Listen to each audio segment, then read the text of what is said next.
Welcome to Inside Outlook. I'm Jeff Havers, Superintendent of Pemberton Township Schools. Today, I'd like to revisit a concerning issue facing our schools and community. Last year, we were fortunate to have members of the Pemberton Township Police Department join us to discuss the increased incidence of marijuana products being packaged in bags that mimic familiar chips, cookies, and candy wrappers. Unfortunately, this trend has continued to grow, with pediatricians and hospitals across the country reporting an increase of children younger than 5 years old accidentally ingesting cannabis-infused products. In fact, a recent study showed that from 2017 to 2021, reports of cannabis exposure in young children increased by over 1,300%. Most of the exposures to these products occurred in residential settings, meaning that children often get into the products belonging to someone else in the house. Unfortunately, these products have the potential to make their way into schools, and it is imperative that both staff and parents be aware of these look-alike packages both in school and at home.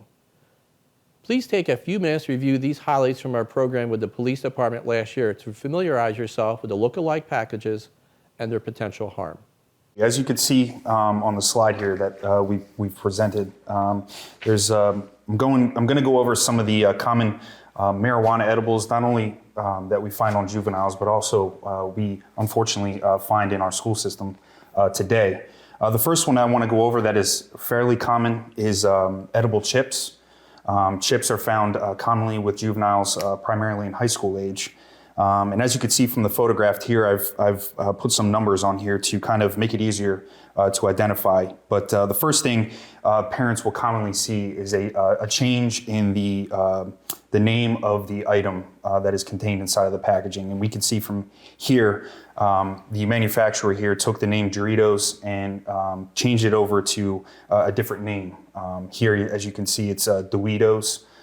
So that's something that parents immediately can see right off the bat, that the name of a common household item is drastically changed to something that references marijuana. The challenge, though, Detective Danka, correct me if I'm wrong, because I look at it as a parent, the challenge is it does look like a bag of Doritos. So you do have to take an extra look at it, right? Yes, absolutely. And we're going to go, as we get farther into the presentation here, not only with parents, but also with younger, unsuspecting children. They're used to seeing a regular Dorito bag. They're not reading what the bag says. They're just opening the bag and consuming the contents. That's with all children. So it's something that parents definitely need to be on top of, not only for their student, but also for younger children that may be present inside of the household. Secondly, that parents can easily identify on these types of edible packaging is down towards the bottom, next to the number 2 that I've put on the image, is a THC measurement. It'll tell the person who is going to ingest the item just how potent it is as far as the marijuana potency. And that's something that parents can immediately pick up on, because that is not something that's commonly found on a Dorito bag. So it'll have a measurement at the bottom of the bag that indicates how potent the product is. Detective, could you elaborate on the dosage, say for example, of something that mimics a Dorito? It's not a whole chip, it would be a portion of a chip, is that correct? Yeah, so what it's telling you is actually the contents of the chips. There's going to be a measurement of how many chips are actually inside of the bag, and then collectively that THC potency is telling you what a high that person will get, how potent that product will be when they consume that bag. And then thirdly, down towards the bottom, you can see where the edible was manufactured. It'll have a CA down there at the bottom, indicating that it's a West Coast style cannabis. So those are right away parents can immediately identify when it comes to edible chips and things like that.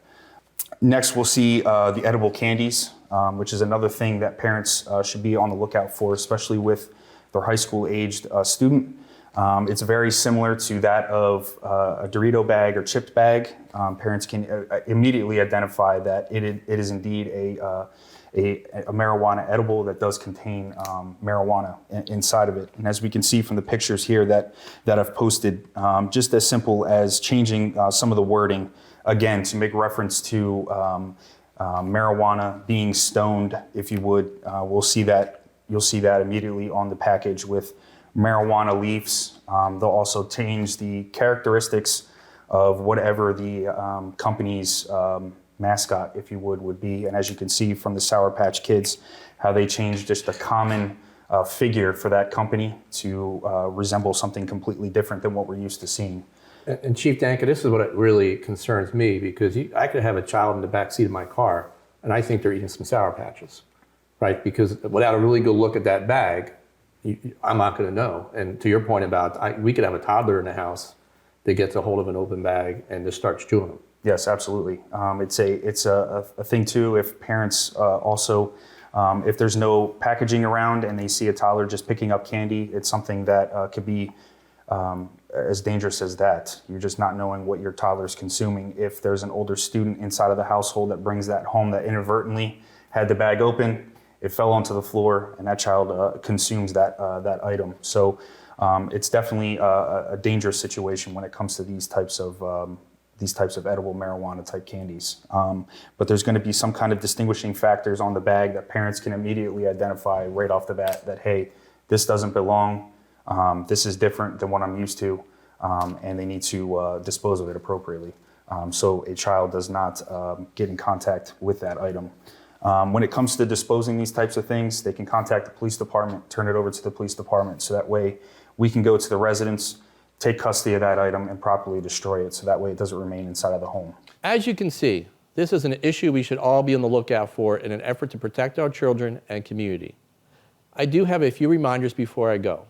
The next Board of Education work session will take place Thursday, January 19th at 6:30 p.m. in the high school auditorium. The action meeting will be held Thursday, January 26th at 6:30 p.m. in the high school auditorium. This Monday, January 16th, schools will be closed in honor of Martin Luther King Jr. Day of Service. That's our show for today, and I hope to see you next time on Inside Outlook.